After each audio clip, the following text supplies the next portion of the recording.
Hello mga lumad! So, good evening, good morning, good afternoon kung saan man kayo ngayon. Dito po sa Saudi Arabia is good evening po. And today po is Christmas po. Isang oras na lang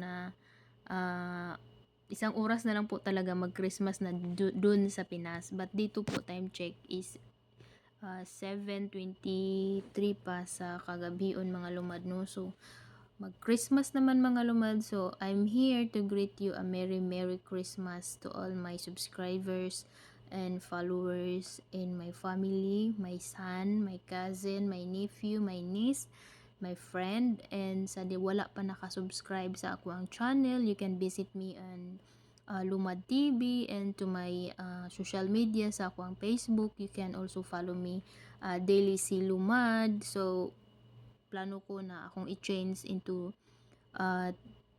Lumad TV but dili pwede kay namili si Mita.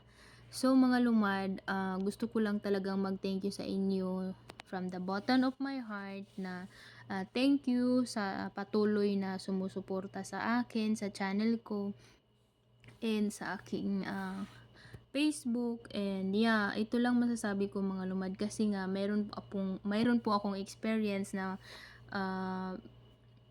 bigla ko nang tinigil po yung pag-create ng mga vlog. So, na-realize ko nga dapat pala hindi tayo magpa-epekto dun sa mga negative na comments sa atin. So, ngayon po, gusto ko na rin na ipatuloy itong pagiging creator kahit na ano na lang yung mga video natin mga lumad. So, basta lang continue lang tayo sa pag-create ng mga video at saka engage and sub to sub sa aking YouTube channel. Sa ngayon po, hindi ko na po pansinin yung mga bad comments na natanggap ko. Like, meron po akong ngayon, example, sa ginagawa kong, may ID na ako but never ko nag-post kasi hindi pa po talaga ako sure, no?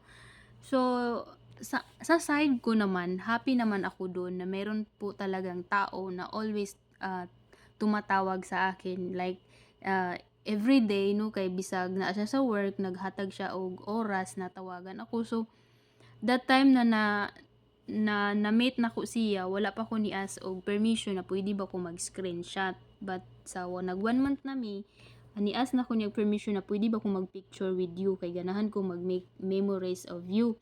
So ni okay siya, and yeah, naka-decide ko nga kung my day para sa wala lang, ganahan lang ko, dili man sa ingon nga nang hambog ko. It's because ganahan lang na ko ma-express how happy I am nga akong ipakita sa inyo kay proud lang ko ba nga kanang naitaw nga nihatag na kong oras, di ba? So in that way nga happy ko nga akong tawag-tawagan and naiuban nga makaingon nga basin ng hambog ko nga ganyan wala man ko nang hambog mga lumad. Ang ako lang kay wala man pud ko na-expect nga kami, okay? So but sige kog ampo sa Ginoo nga unta kami, no? And gina-enjoy ra gyud nako ang time with him, no? Nga every time magka-istorya mi, every time tagaan ko niya oras nga tawagan ko niya. So if ever nga kanang matinuod man ang giingon ninyo dira nga basin di mi magkita or whatsoever, Ginoo na gyud mag-igo, at least wala ko nang hambog yun, wa jud ko nang hambog. Gi-share lang nako ang moment ba nga happy ko nga that day iya akong gitawagan. Kana ra gyud akong point of view diha mong ako siyang story, no? Kay happy lang jud ko nga nahitaw na nawag sa kuha. Or else ikaw magsigag tawag nako, mag-screenshot ta, may dita ka. Ana lang, di ba? So yeah, Merry Christmas everyone and have a nice day. God bless and stay pretty, sexy and beautiful. Bye from Delhi Say Lumad TV. And yeah, God bless everyone. Mwah.